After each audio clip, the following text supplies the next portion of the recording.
Welcome back to R.A.I.N. This is part 3 of my social engineering video series. I had left off with talking about integration. I just have my notes here, not reading from no script or anything like that. But I left off with talking about integration, and if any of these colonizers try to throw the victim guilt card on you, don't fall for it. They probably wouldn't even be able to survive all the stuff that we've been through. But not trying to get our people to hate them or anything like that. And this has nothing to do with that. I want my people to know the truth. I want my people to know the history that's been the history of this land, the history between the Aboriginal people and the colonizers. I want my people to know the true history, the facts. I want them to know the facts. Let's see. Integration. Yes, by integrating into their system. I've talked about this before in the racism versus colonial occupation. But by integrating into their system, they're able to teach our children whatever they want our children to learn. And that's not good, because they'll leave a lot of stuff out.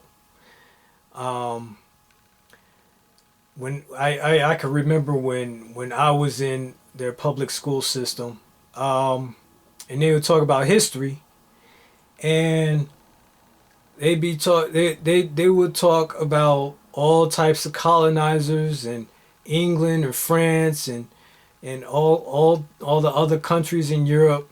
And then when it comes to our people, it all starts with quote unquote slavery. Like, why?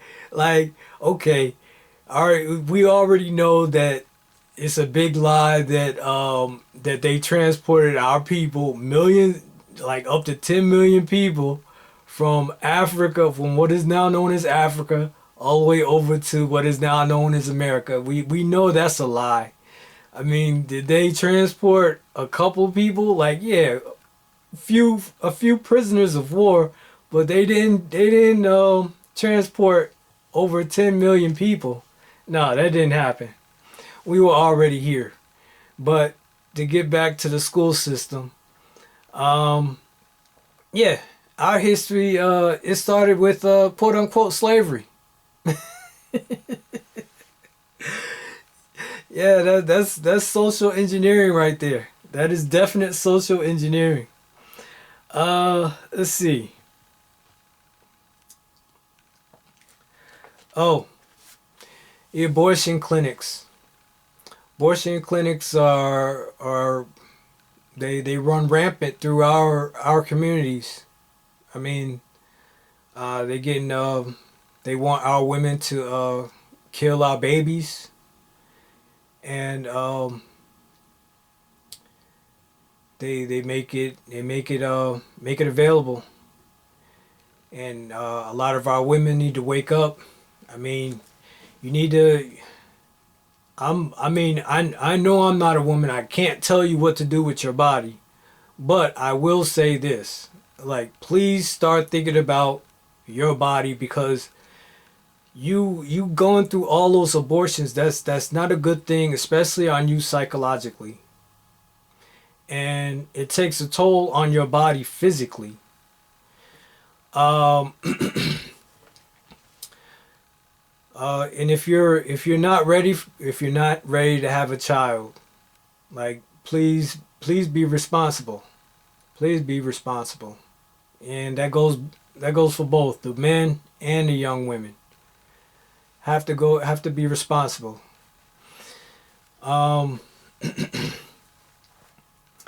Let's see. Tuskegee experiment, 1932. How many of you have heard of that? Well, it was in Mason County, Alabama. 399 aboriginals were infected with syphilis. It was the men, aboriginal men, infected with syphilis and left untreated in an experiment under the guise of free healthcare, known as the Tuskegee experiment. And again, I'm reading from my book, Who Are You? Knowing Your Ancestors.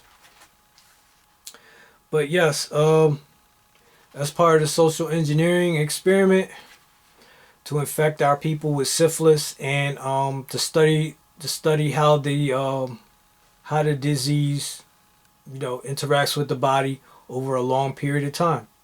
They've been doing this, and they want us to trust them with vaccines now. Like, no, that's a definite no on my part. But yeah, that was the Tuskegee experiment, 1932. Oh, I would like to mention the food deserts. A lot of our communities, they're food deserts, and what I mean by that is the normal person that lives in those communities, they have to travel far and wide to get to a grocery store in order to trade their Federal Reserve notes in for food. And if you don't have any grocery stores nearby, it sort of creates like a food desert. I mean, like a regular desert has no water available, no vegetation available.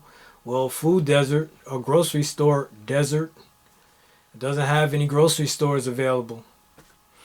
I'm not talking about the little quote unquote bodegas or like I'm not talking about those. I'm talking about a real grocery store where you could get like a lot of fresh fruits and vegetables and meat if you eat meat.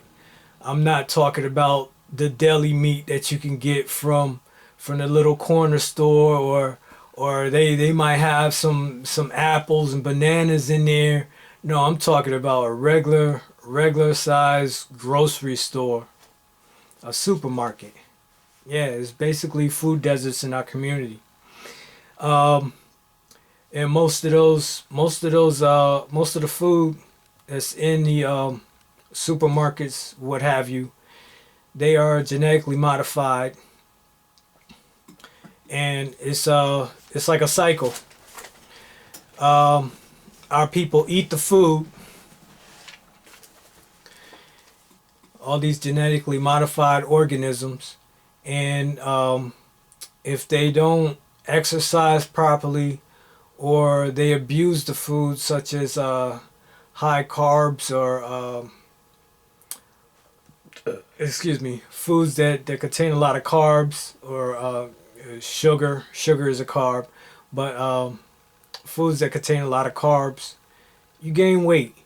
And if you don't exercise regularly or you don't know about proper nutrition or anything like that, you're going to start to go through the healthcare system, and that'll, all those GMO foods, it will lead to diabetes, cancer, heart disease, all that stuff. And they'll put you on medication, and they'll send you home. And guess what? You're going to eat those same foods that sent you to the doctor in the first place. And they're going to keep giving you that medicine. They're going to keep putting a band-aid over the problem instead of telling you what you need to do. And you need to change your whole diet.